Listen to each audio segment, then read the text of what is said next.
See, it's clear now. All the money goes to your brother, as stated in the will. No need to doubt it, said the person in charge of the will. What? Are we really allowed to take all this money? My husband asked, looking at me and my happy sister-in-law.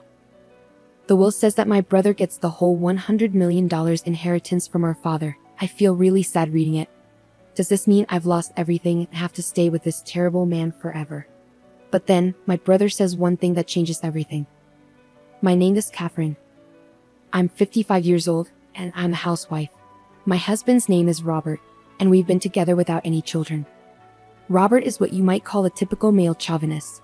Ever since we got married, he's been in charge, and I haven't been able to speak up or share my opinions.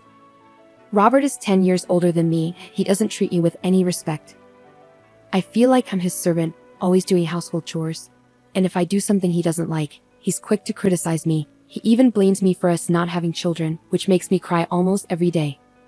I've thought about divorcing him, but I don't want to worry my family, and I don't have the money to support myself. So I've been enduring his mistreatment and trying to stay strong despite his hurtful words. The only person who gave me any emotional support was my father. My father used to be a successful businessman. He built a company from nothing and turned it into a big company. Even though he worked a lot, he cared for my brother and me in his own way. But after my mother died in a car accident shortly after I got married, my father threw himself into work even more, maybe to distract himself from the loneliness. It was clear that my father's excessive work had taken a toll on him. He had a stroke and had to go to the hospital. Thankfully, his life wasn't in danger, but he was paralyzed on his left side. This was the cost of pushing himself too hard for so long. I managed to convince him to retire. I was worried about him being alone, so I convinced my husband, and we moved in with my father. Once he stopped working, my father seemed to age quickly. He started showing signs of dementia and soon became bedridden and needed constant care. Taking care of my father on top of everything else was overwhelming. I had to handle the housework, look after my husband, and now take care of my father, who had dementia. Sometimes he would be quiet, but other times he would yell and move around a lot, especially at night, or he would wander off. I was always tired from lack of sleep, stress, and the constant work. But sometimes my father would have moments of clarity, and we could talk peacefully like we used to. He would often thank me and sadly smile, saying, "I want to leave you with as much as I can." After 3 years of taking care of my father, he passed away. While I felt relief from the burden of caring for him, losing my father, who was my only emotional support, left me feeling incredibly lonely and sad. My only hope now was my father's inheritance. The inheritance amounted to $100 million, which would be split evenly between my brother and me, making it $50 million for each of us. With that much money, I could finally escape from my awful husband. It was my only chance for a better life. A few days later, my husband Robert and our eldest son's wife Naomi called me to discuss the inheritance. My brother, Naomi's husband, had been working overseas for a while. He came back for the funeral but had just left again yesterday. So Naomi was there in his place. "We found your dad's will in the back of a drawer. Luckily, it wasn't sealed. So let's take a look at it right away," Naomi said. "A will? I didn't know there was one. I was taking care of my father every day, but I never saw him writing a will. It bothered me that my husband, who didn't care much for my father, knew about it. I felt uneasy and had a bad feeling," Catherine thought. "Let's read it," Robert suggested. "All of my assets will be inherited by my eldest son Ken, dated April 1st, John Smith." Naomi read aloud. "That's it?" Catherine couldn't believe what she was hearing. She always thought her father's estate would be split equally between her and her brother. It was hard to believe that all of her father's $100 million estate would go only to her brother. "Well, hold on a second. That doesn't make sense. Why would it be like that?" Catherine questioned. My husband handed me the will and urged me to look at myself as I started to panic. Sure enough, it was written in the will, with my father's signature. I immediately suspected that the will might be fake. My father had always been fair to both my brother and me, and he wouldn't have favored just one of us. But could my kind and honest brother really keep all the inheritance for himself? As I pondered this, my brother's wife burst into laughter. "Wow, we get to keep all of his money. It feels a bit wrong, but if that's what he wanted, we have to respect it, right?" she said. I couldn't accept this at all. As I held the will silently, both my husband and my brother's wife glared at me. Hey, are you doubting this? If so, you can bring in a handwriting expert or something. Just because it's inconvenient for you doesn't mean you can start doubting it. You really have a bad attitude, my husband scolded. I'll do that, Catherine murmured quietly, deciding to have the will checked by an expert. To my surprise, the results show that the will was undoubtedly written by my father himself. I was disappointed and fell into despair, thinking about the past. I had spent my life taking care of my husband and my father, enduring my husband's anger and hurtful words. It was painful, but the time I spent with my father was happy. I believe he cared for me too. The thought that my beloved father didn't care about me was more shocking and unbearable than not receiving the inheritance. I might have to leave this familiar house and land because they are part of my father's estate. My hope of divorcing my husband also seemed impossible now. When I told my husband about the appraisal result of the will at home over the weekend, he sneered at me with a self-righteous face. That settles it. All the inheritance goes to your brother. Don't go meddling in things anymore. The will was real. Always doubting, you worthless wife, he said, leaving the house after saying those words. Lately, my husband has been spending a lot of time away from home. He comes home from work very late, and he's often not home on weekends like this. I found it suspicious, but I tried to avoid seeing my husband as much as possible. Surprisingly, I felt relieved. Despite my husband's objections, I wanted to talk to my brother directly about the inheritance.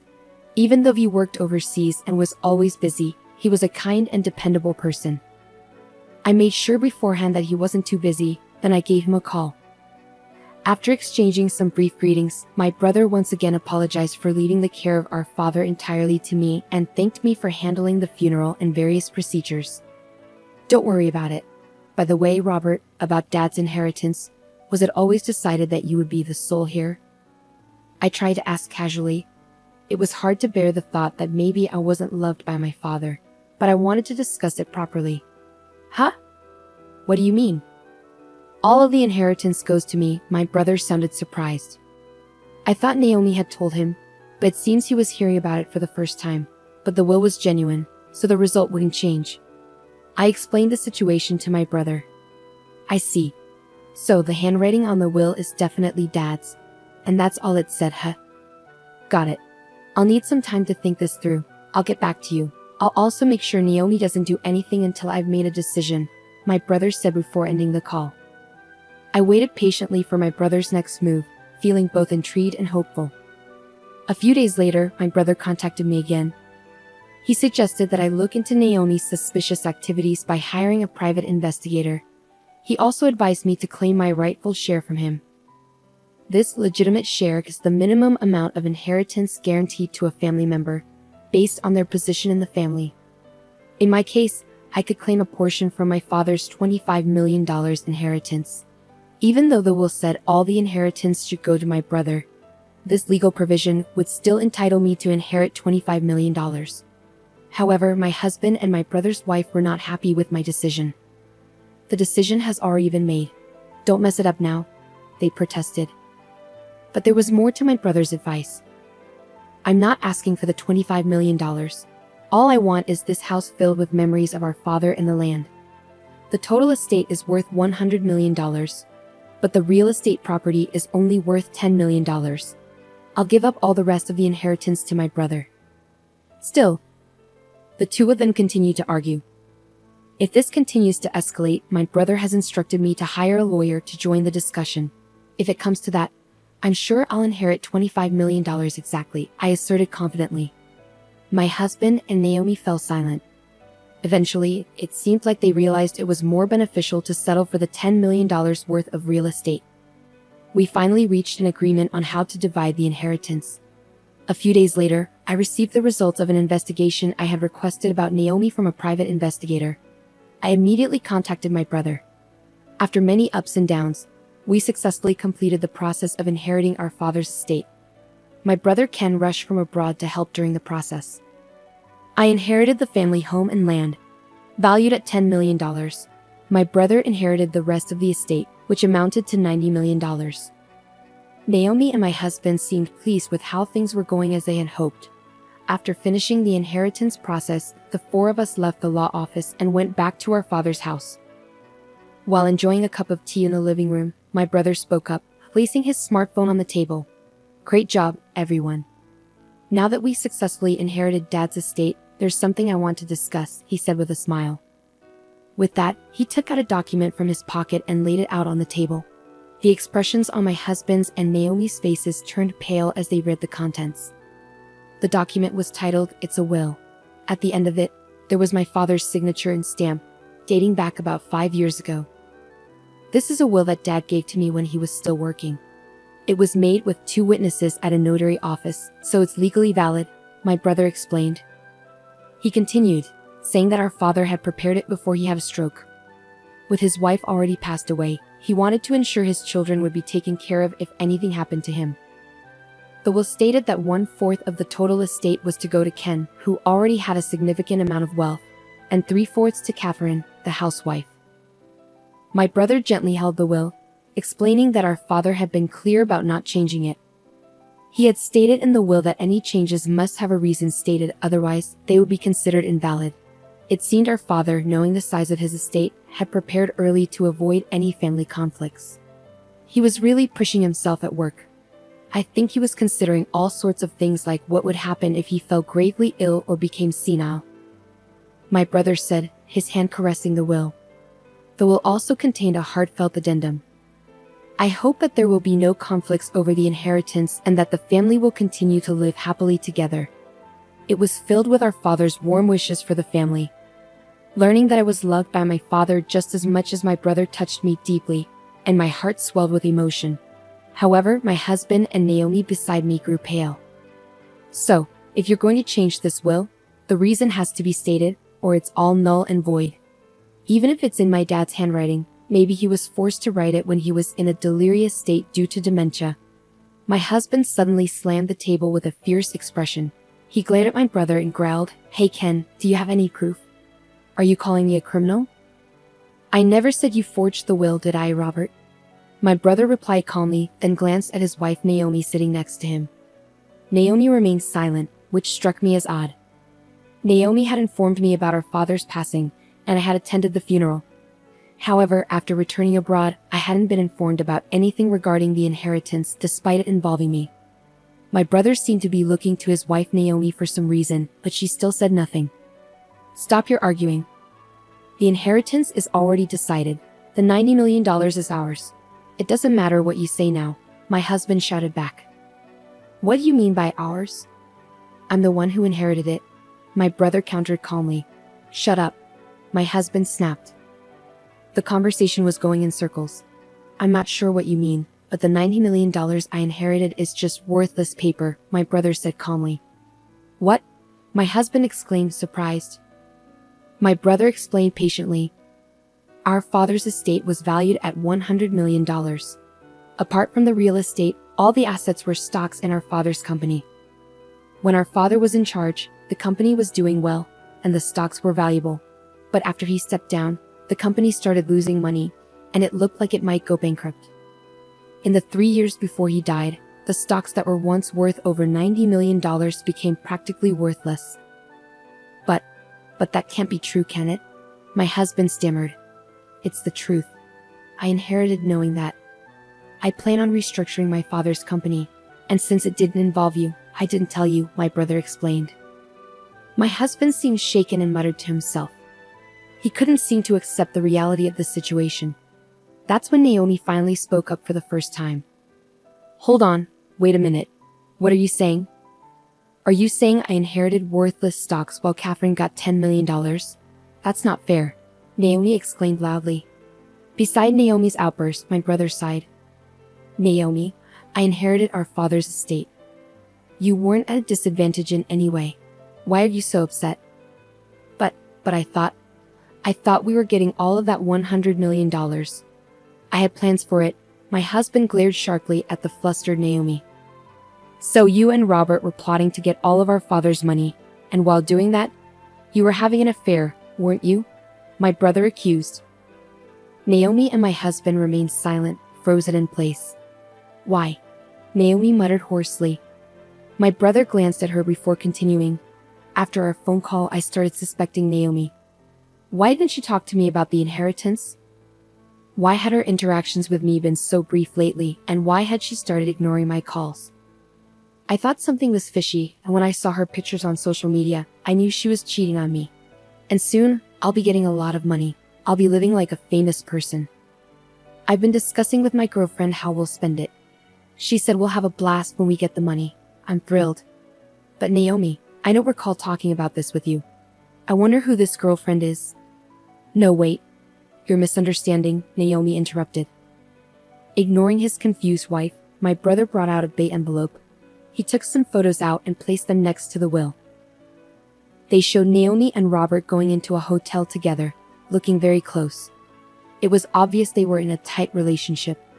I've been overseas, you know. I hired a private investigator to look into things because I was curious about your girlfriend, my brother said, showing the solid proof. Naomi started trembling. Looking at Naomi's affair partner, my husband, I noticed he was furious, completely red-faced, which was quite different from the pale Naomi. Curse you, poking around like some creep. What's all this nonsense about your silly will in these photos? It's absurd. My husband exploded. Stop. Suddenly, Naomi raised her voice. She approached my brother with a fake charm, like a bad actor. Hey, you're mistaken. It's all a mix-up. It's all Robert's fault. He convinced me that if I went along with him, I'd get all of your dad's money. Hey, wouldn't you want to get $100 million? I thought it was for your own good. My husband, who felt deeply hurt, stared at Naomi in shock. This photo, we were just fooling around. You were always away, and I felt lonely. But you're also to blame, right? Please forgive me. The $90 million is off the table now, but let's take the $10 million from Catherine's property. Did you fake the will? I asked. Huh? No way. Robert did it. He said it was simple and had it written by your dad. Look, it's not my fault, Naomi explained. When the truth about the fake will came out, my husband got furious and tried to attack Naomi, but my brother stepped in quickly. You jerks. You've got nothing on me. You'll pay for this in hell. My husband yelled, kicking a chair. While he raged, my brother calmly watched and casually took out his phone. Oh, looks like my phone was recording the whole time since we got home.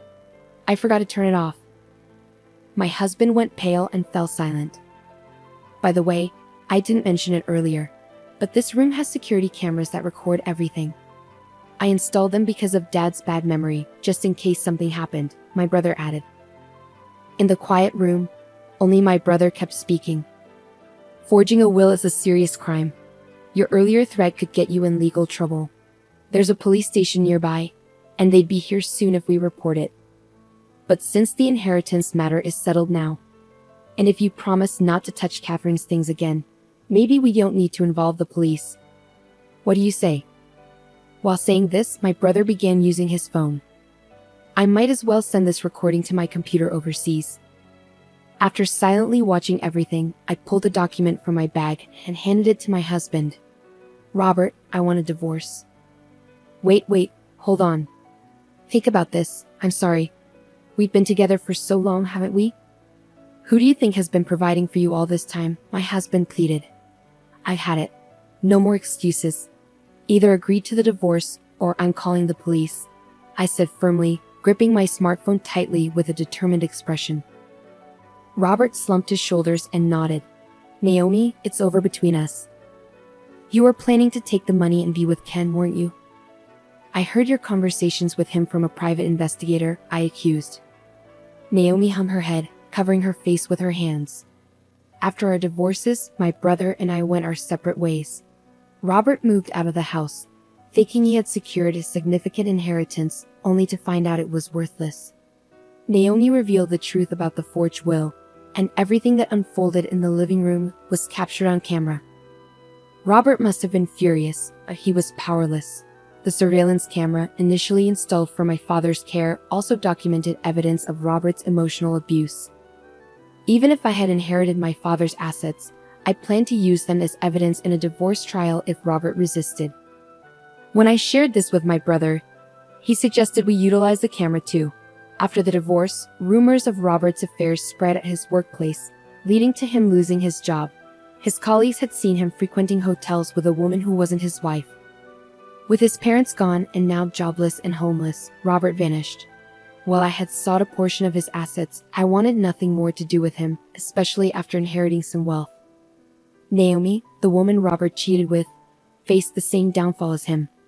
Despite pleading, "I don't want us to end. Please don't leave me." During the divorce proceedings with my brother Ken, the divorce was finalized when solid evidence was presented during mediation.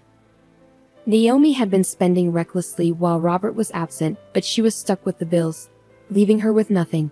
Since she hadn't been working and had no home to go back to like Robert, she's now struggling to get by in a rundown public housing project, relying on welfare. Meanwhile, my brother Ken continues to work overseas, but he's selling the house he shared with Naomi and will be moving in with me into our father's house. With Ken's financial help, my life has become more stable, and I've been able to live comfortably. The value of the land left by my father has been steadily increasing, now worth over $100 million. Free from the responsibilities of caring for my dad and the emotional abuse from my ex-husband, I'm finally living a peaceful life, with time for myself. Alone in a spacious house, I started to think about how to make the most of it. Around that time, I watched a TV show about foreign exchange students staying with host families, and it gave me an idea. I decided to open up my spare rooms for rent. I offer affordable rooms to college and exchange students, and now my house is bustling with life. We share meals, play games, and help each other with schoolwork. It feels like we're one big happy family. On days when I have some free time, I enjoy reading books at the local library. Since I don't have kids of my own, and my marriage had drifted apart, I used to worry about being lonely after losing my father. But now, my days are filled with energy and joy. Even at my age, it's fulfilling to connect with young people and give back to the community in my own small way. There were times when life seemed too hard to handle, but now I have my brother, my roommates, and the people in my neighborhood to share life with. Every day is filled with contentment and happiness. I'm grateful for the simple joy I've found.